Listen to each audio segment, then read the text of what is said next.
Chapter 34. Oxford, the master and tutor of Lazarus. Mr. Arabin, as we have said, had but a sad walk of it under the trees of Plumstead churchyard. He did not appear to any of the family till dinner time, and then he seemed, as far as their judgment went, to be quite himself. He had, as was his wont, asked himself a great many questions, and given himself a great many answers, and the upshot of this was that he had sent himself down for an ass. He had determined that he was much too old and much too rusty to commence the manoeuvres of love-making, that he had let the time slip through his hands which should have been used for such purposes, and that now he must lie on his bed as he had made it. Then he asked himself whether in truth he did love this woman, and he answered himself, not without a long struggle, but at last honestly, that he certainly did love her. He then asked himself whether he did not also love her money, and he again answered himself that he did so. But here he did not answer honestly. It was, and ever had been, his weakness to look for impure motives for his own conduct. No doubt, circumstanced as he was, with a small living and a fellowship, accustomed as he had been to collegiate luxuries and expensive comforts, he might have hesitated to marry a penniless woman had he felt ever so strong a predilection for the woman herself. No doubt Eleanor's fortune put all such difficulties out of the question, but it was equally without doubt that his love for her had crept upon him without the slightest idea on his part that he could ever benefit his own condition by sharing her wealth. When he had stood on the hearthrug, counting the pattern and counting also the future chances of his own life, the remembrances of Mrs. Bold's comfortable income had certainly not damped his first assured feeling of love for her. And why should it have done so? Need it have done so with the purest of men? Be that as it may, Mr. Arabin decided against himself. He decided that he had done so in his case, and that he was not the purest of men. He also decided, which was more to his purpose, that Eleanor did not care a straw for him, and that very probably she did care a straw for his rival. Then he made up his mind not to think of her any more, and went on thinking of her, till he was almost in a state to drown himself in the little brook which ran at the bottom of the archdeacon's grounds. And ever and again his mind would revert to the Signora Neroni, and he would make comparisons between her and Eleanor Bold, not always in favour of the latter. The Signora had listened to him, and flattered him, and believed in him. At least she had told him so. Mrs. Bold had also listened to him, but had never flattered him, had not always believed in him, and now had broken from him in violent rage. The Signora, too, was the more lovely woman of the two, and had also the additional attraction of her affliction, for to him it was an attraction. But he never could have loved the Signora Neroni as he felt that he now loved Eleanor, and so he flung stones into the brook instead of flinging in himself, and sat down on its margin as sad a gentleman as you shall meet in a summer's day. He heard the dinner bell ring from the churchyard, and he knew that it was time to recover his self-possession. He felt that he was disgracing himself in his own eyes, that he had been idling his time and neglecting the high duties which he had taken upon himself to perform. He should have spent this afternoon among the poor at St. Ewald's, instead of wandering about at Plumstead, an ancient love-lorn swain, dejected and sighing, full of imaginary sorrows and Wertherian grief. He was thoroughly ashamed of himself, and determined to lose no time in retrieving his character. so damaged in his own eyes. Thus, when he appeared at dinner, he was as animated as ever, and was the author of most of the conversation which graced the archdeacon's board on that evening.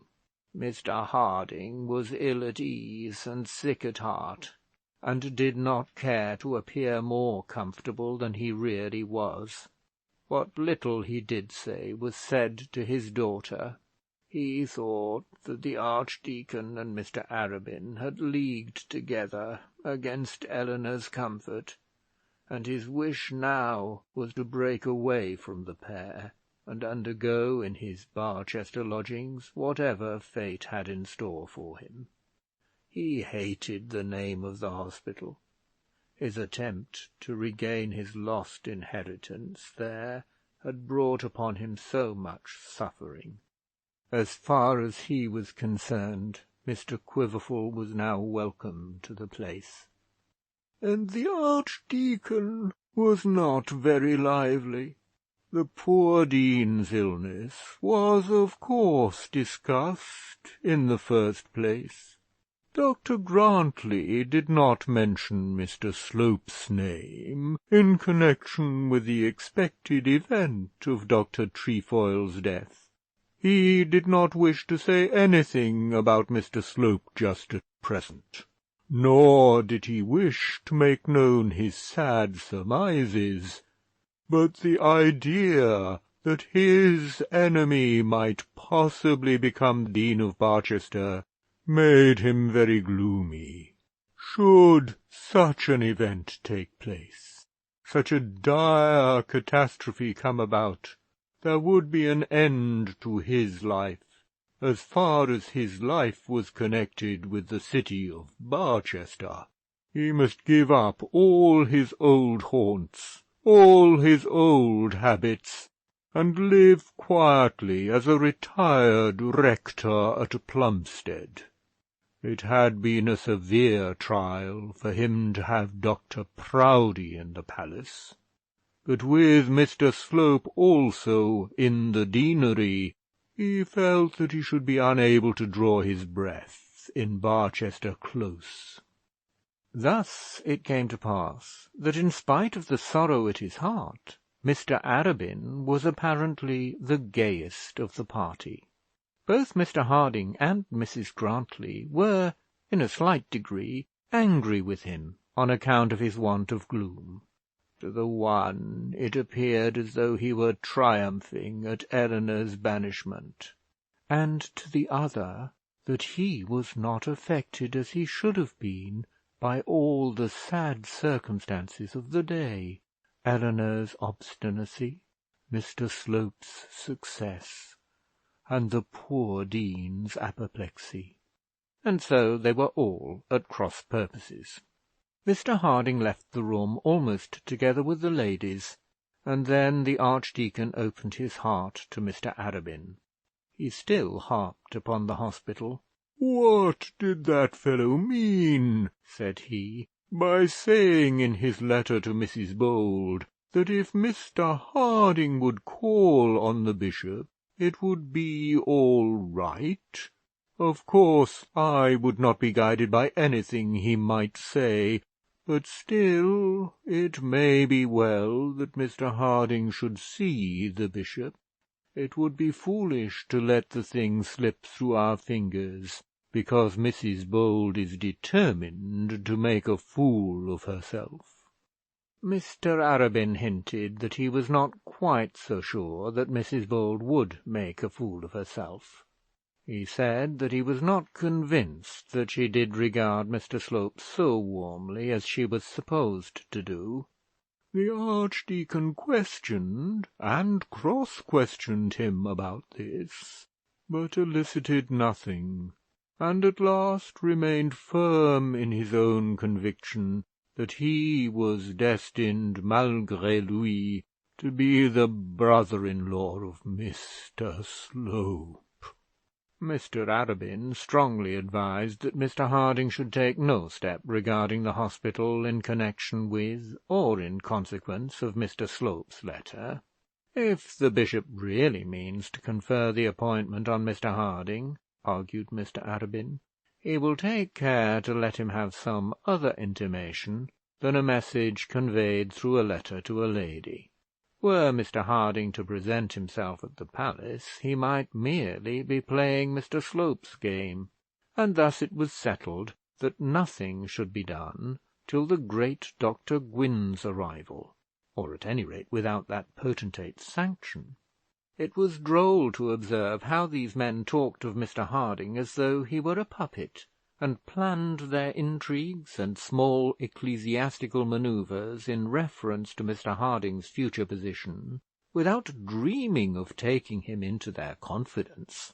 There was a comfortable house and income in question, and it was very desirable, and certainly very just, that Mr. Harding should have them, but that at present was not the main point. It was expedient to beat the bishop, and if possible to smash Mr. Slope. Mr. Slope had set up, or was supposed to have set up, a rival candidate. Of all things, the most desirable would have been to have had Mr. Quiverful's appointment published to the public, and then annulled by the clamour of an indignant world loud in the defence of Mr. Harding's rights. But of such an event the chance was small. A slight fraction only of the world would be indignant, and that fraction would be one not accustomed to loud speaking.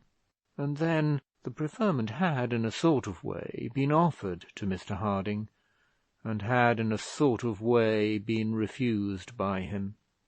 Mr. Slope's wicked, cunning hand had been peculiarly conspicuous in the way in which this had been brought to pass, and it was the success of Mr. Slope's cunning which was so painfully grating to the feelings of the archdeacon, that which of all things he most dreaded was that he should be outgeneralled by Mr. Slope, and just at present it appeared probable that Mr. Slope would turn his flank, steal a march on him, cut off his provisions, carry his strong town by a coup de main, and at last beat him thoroughly in a regular pitched battle. The archdeacon felt that his flank had been turned when desired to wait on Mr. Slope instead of the bishop, that a march had been stolen when Mr. Harding was induced to refuse the bishop's offer, that his provisions would be cut off when Mr. Quiverful got the hospital, that Eleanor was the strong town doomed to be taken, and that Mr. Slope, as Dean of Barchester, would be regarded by all the world as conqueror in the final conflict. Dr. Gwynne was the deus ex machina who was to come down upon the Barchester stage and bring about deliverance from these terrible evils. But how can melodramatic denouements be properly brought about? How can Vice and Mr. Slope be punished, and virtue and the archdeacon be rewarded, while the avenging God is laid up with the gout? In the meantime, evil may be triumphant, and poor innocence, transfixed to the earth by an arrow from Dr. Proudie's quiver, may lie dead upon the ground, not to be resuscitated even by Dr. Gwynne. 2 or 3 days after Eleanor's departure, Mr. Arabin went to Oxford, and soon found himself closeted with the august head of his college. It was quite clear that Dr. Gwynne was not very sanguine as to the effects of his journey to Barchester, and not over anxious to interfere with the bishop. He had had the gout, but was very nearly convalescent, and Mr. Arabin at once saw that, had the mission been one of which the master thoroughly approved, he would before this have been at Plumstead. As it was, Dr. Gwynne was resolved on visiting his friend, and willingly promised to return to Barchester with Mr. Arabin. He could not bring himself to believe that there was any probability that Mr. Slope would be made Dean of Barchester. Rumour, he said, had reached even his ears, not at all favourable to that gentleman's character, and he expressed himself strongly of opinion that any such appointment was quite out of the question. At this stage of the proceedings, the master's right-hand man, Tom Staple, was called in to assist at the conference. Tom Staple was the tutor of Lazarus, and moreover a great man at Oxford. Though universally known by a species of nomenclature so very undignified, Tom Staple was one who maintained a high dignity in the university. He was, as it were, the leader of the Oxford tutors, a body of men who consider themselves collectively as being, by very little, if at all, second in importance to the heads themselves. It is not always the case that the master, or warden, or provost, or principal, can hit it off exactly with his tutor. A tutor is by no means indisposed to have a will of his own. But at Lazarus they were great friends, and firm allies at the time of which we are writing. Tom Staple was a hale, strong man of about 45, short in stature, swarthy in face, with strong, sturdy black hair and crisp black beard, of which very little was allowed to show itself in shape of whiskers. He always wore a white neckcloth, clean indeed, but not tied with that scrupulous care which now distinguishes some of our younger clergy. He was, of course, always clothed in a seemly suit of solemn black. Mr. Staple was a decent, cleanly liver, not over-addicted to any sensuality, but nevertheless a somewhat warmish hue was beginning to adorn his nose, the peculiar effect, as his friends averred, of a certain pipe of port introduced into the cellars of Lazarus the very same year in which the tutor entered it as a freshman. There was also, perhaps, a little redolence of port wine, as it were the slightest possible twang, in Mr. Staple's voice. In these latter days Tom Staple was not a happy man. University reform had long been his bugbear, and now was his bane. It was not with him, as with most others, an affair of politics, respecting which, when the need existed, he could, for party's sake, or on behalf of principle, maintain a certain amount of necessary zeal. It was not with him a subject for dilettante warfare and courteous commonplace opposition. To him it was life and death. The status quo of the university was his only idea of life, and any reformation was as bad to him as death. He would willingly have been a martyr in the cause, had the cause admitted of martyrdom. At the present day, unfortunately, public affairs will allow of no martyrs, and therefore it is that there is such a deficiency of zeal. Could gentlemen of £10,000 a year have died on their own doorsteps in defence of protection, no doubt some half-dozen glorious old baronets would have so fallen, and the school of protection would at this day have been crowded with scholars.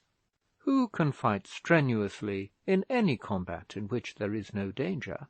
Tom Staple would have willingly been impaled before a committee of the House, could he by such self-sacrifice have infused his own spirit into the component members of the hebdomadal board. Tom Staple was one of those who, in his heart, approved of the credit system which had of old been in vogue between the students and tradesmen of the university.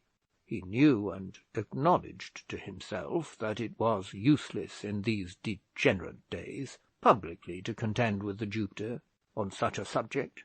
The Jupiter had undertaken to rule the university, and Tom Staple was well aware that the Jupiter was too powerful for him. But in secret, and among his safe companions, he would argue that the system of credit was an ordeal good for young men to undergo. The bad men, said he, the weak and worthless, blunder into danger and burn their feet. But the good men, they who have any character, they who have that within them which can reflect credit on their alma mater, they come through scatheless. What merit will there be to a young man to get through safely, if he be guarded and protected and restrained, like a schoolboy?